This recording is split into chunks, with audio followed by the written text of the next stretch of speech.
आजच्या कार्यक्रमाचे अध्यक्ष गुरुजन वर्ग व माझे मित्र मैत्रिणींनो, अस्सलामु अलैकुम। माझे नाव खतीजा नबी आरिफ चाऊश आहे।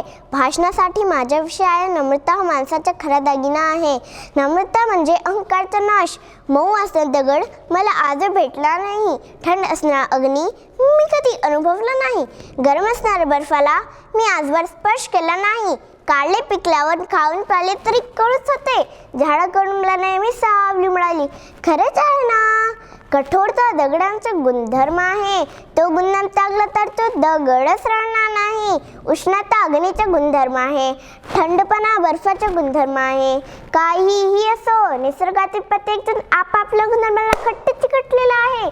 काही झाले तरी आपला गुणधर्म सोडायला तयार नाही। मग मानवाचा गुणधर्म कोणता? तर तो त्याच्या नावातच लपलेला आहे, मानवता। हाच मानवाचा मूलभूत गुणधर्म आहे।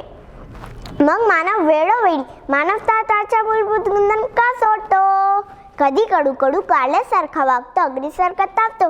निसर्गात कोणीच आपला मूलभूत गुणधर्म सोडायला तयार नसताना का म्हणून मानवाने नम्रपणा सोडून पशुसारखे वागावे? आपले संस्कार तर अशी किंमत देत नाही, मग का लोक नम्रतेने वागत नाही? मित्रांनो, ही बाब लाजवणारी आहे। अहो, गोडवा नसेल तर उसाला लोक न म्हणतात, कडवा म्हणतात।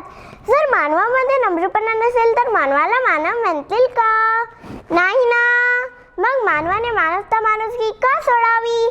आज आपण पाहतो इगो फार वाढलेला आहे। मित्रांनो, हपेत असाल तर थोडं थांबा, पक्ष्यांना विचारा, आकाशात निवारा नसतो। आपण हदीसचे पालन केला तर आपल्यात नम्रता आपोआपच येईल। नम्रता प्रामाणिकपणाही निर्माण होतो। मित्रांनो, लक्षात ठेवा, डोकं शांत असेल तर निर्णय चुकत नाही, डोकं शांत असेल तर निर्णय चुकत नाही, भाषा गोड असेल तर माणूस तुटत नाही। त्यामुळे मी असे म्हणते की मित्रांनो, आपल्यात असणारा गुणधर्म मुळीच सोडू नका। नम्रता माणसाचा मूलभूत गुणधर्म आहे। आयोजकांनी संधी दिल्याबद्दल अनेक धन्यवाद।